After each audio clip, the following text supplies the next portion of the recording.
Tyre খুঁজছে, engine চলছে ঠিকঠাক, তবুও হাতে প্রেসক্রিপশন।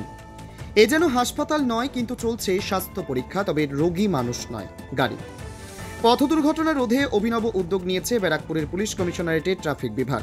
শনিবার কল্যাণী এক্সপ্রেসওয়ের 6টি গুরুত্বপূর্ণ মোড়ে আয়োজন করা হয় গাড়ির স্বাস্থ্য পরীক্ষা শিবির।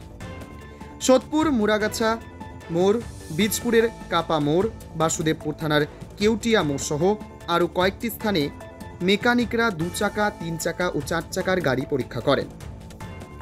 পরীক্ষার আওতায় আসে tyre, brake, clutch, horn, engine সবকিছুই।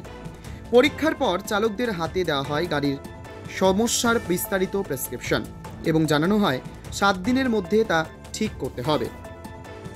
এসিপি রাজশ্রী শঙ্কর বণিক জানান, যদি কেউ গাড়ির সমস্যার প্রতি উদাসীন থাকে তাহলে মালিকের বিরুদ্ধে আইনানুগ ব্যবস্থা নেওয়া হবে। তিনি আরও বলেন, পুলকার বা স্কুল গাড়িগুলোর দিকে বিশেষ নজর রাখা হবে যাতে শিশুদের যাত্রা আরও নিরাপদ হয়। এই উদ্যোগের মাধ্যমে ট্রাফিক বিভাগ আশা করছে সচেতনতা বাড়াবে এবং কল্যাণী এক্সপ্রেসওয়ে আরও নিরাপদ হয়ে উঠবে। আজকে এটা আমাদের একটা ব্যারাকপুর পুলিশ কমিশনারেটে নতুন একটা পদক্ষেপ নেওয়া হয়েছে। এখানে আমরা vehicle health check up camp করছি। ডাক্তারের কাছে পেশেন্ট যেরকম যায়, ডাক্তার যেরকম প্রেসক্রিপশন লিখে দেয়, ঠিক সেরকমভাবেই আমরা এখানে মেকানিক নিয়ে এসেছি এবং মেকানিকের দ্বারা 2 হুইলার এবং 4 হুইলারের যে প্রবলেমগুলো গাড়িতে থাকে বিভিন্ন সময় আমাদের চেক করা হয় না, যেমন টায়ারের কিছু প্রবলেম থাকে, হর্নের প্রবলেম থাকতে পারে, ইন্ডিকেটরের প্রবলেম থাকতে পারে, সাসপেনশন, ইঞ্জিন অয়েল এসবের প্রবলেম থাকতে পারে। ওগুলোই মেকানিক একটা প্রেসক্রিপশনের মতো করে লিখে দিচ্ছে এবং তাকে একটা টাইম পিরিয়ড দেওয়া হচ্ছে যে 7 দিনের মধ্যে এগুলো তাকে চেঞ্জ করতে হবে।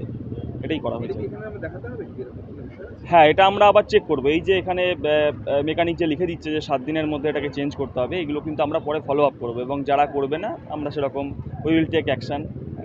একটা কথা কি, স্কুল কারগুলো খুব বাজেভাবেই চলে এবং বাচ্চাদের আপনি কিছুক্ষণ আগে হ্যাঁ, একটা স্কুলের যে কারগুলো রয়েছে সেগুলো অনেক সময় দেখা যাচ্ছে যে এগুলোর ড্রাইভিং লাইসেন্স নেই বা এগুলোর পারমিশন নেই। হ্যাঁ, তো সেগুলো আমরা এটা নিয়ে আমরা ভবিষ্যতে আরও নতুন নতুন কিছু পরিকল্পনা আনবো। আমরা ওদেরকে নিয়ে একটা অ্যাওয়ারনেস ক্যাম্পেন করারও চিন্তাভাবনা করছি সমস্ত স্কুলের যে গাড়িগুলো রয়েছে, কারণ এরা তো অনেক ছাত্রছাত্রী নিয়ে যায় স্কুলের, ছোটো ছোটো ছেলে মেয়েদেরকে নিয়ে, তো এটা খুবই একটা, তো এটা নিয়ে আমরা করবো পরে।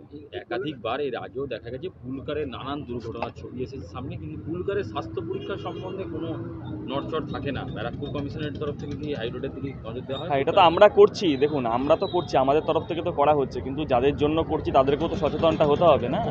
তো তাদেরকেও সচেতন করানোর জন্য আমরা বিভিন্ন অ্যাওয়ারনেস ক্যাম্পেইন করছি, এই vehicle health check up camp করছি। আমরাও বিভিন্ন কাজে ব্যস্ত থাকি, তো তার মাঝখানেও আর কি সময় বার করে এই ধরনের ক্যাম্পেইন আমাদের চলছে।